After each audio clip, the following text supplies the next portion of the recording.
সংস্কৃতি যে যেগুলো আমাদের নির্বাচন হয় তার আগে নির্বাচন অফিস আমরা উদ্বোধন করি। আজকে উদ্বোধন হলো। আমরা সবাই জানি যে আসন্ন লোকসভা নির্বাচন, এর জন্য আমাদের সেন্ট্রালি এখানে নির্বাচন অফিস আজকে উদ্বোধন হলো এবং তার আগে আমরা পুজো পাঠ করি। এখানে আজকে পুজো হয়ে গেল। তো আমরা এখান থেকে তো অলরেডি আমরা শুরু করে দিয়েছি।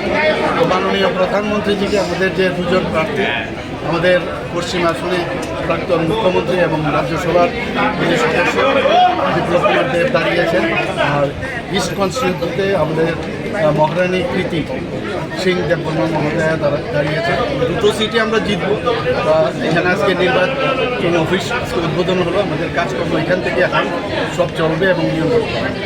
Thank you.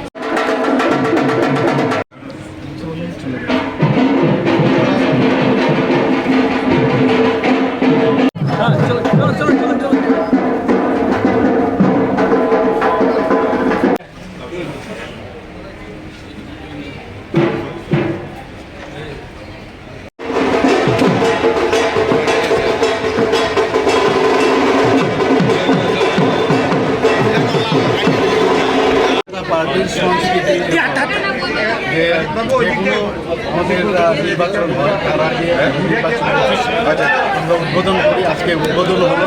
আমরা সবাই জানি যে আসন্ন লোকসভা নির্বাচন, এর জন্য আমাদের সেন্ট্রালি এখানে নির্বাচন অফিস আজকে উদ্বোধন হলো এবং তার আগে আমরা পুজো পাঠ করি। এখানে আজকে পুজো হয়ে গেল। তো আমরা এখান থেকে তো অলরেডি আমরা শুরু করে দিয়েছি। তো মাননীয় প্রধানমন্ত্রীজিকে আমাদের যে দুজন প্রার্থী, আমাদের পশ্চিম আসনে প্রাক্তন মুখ্যমন্ত্রী এবং রাজ্যসভার যে সদস্য বিপ্লব কুমার দেব দাঁড়িয়েছেন, আর ইস্ট কনস্টিটিউন্সিতে আমাদের মহারানী কৃতি সিং দেববর্মা মহোদয়া দাঁড়িয়েছেন। দুটো সিটে আমরা জিতব। এখানে আজকে নির্বাচন অফিস উদ্বোধন হলো। আমাদের কাজকর্ম এখান থেকে এখন সব চলবে এবং নিয়ম। Thank you.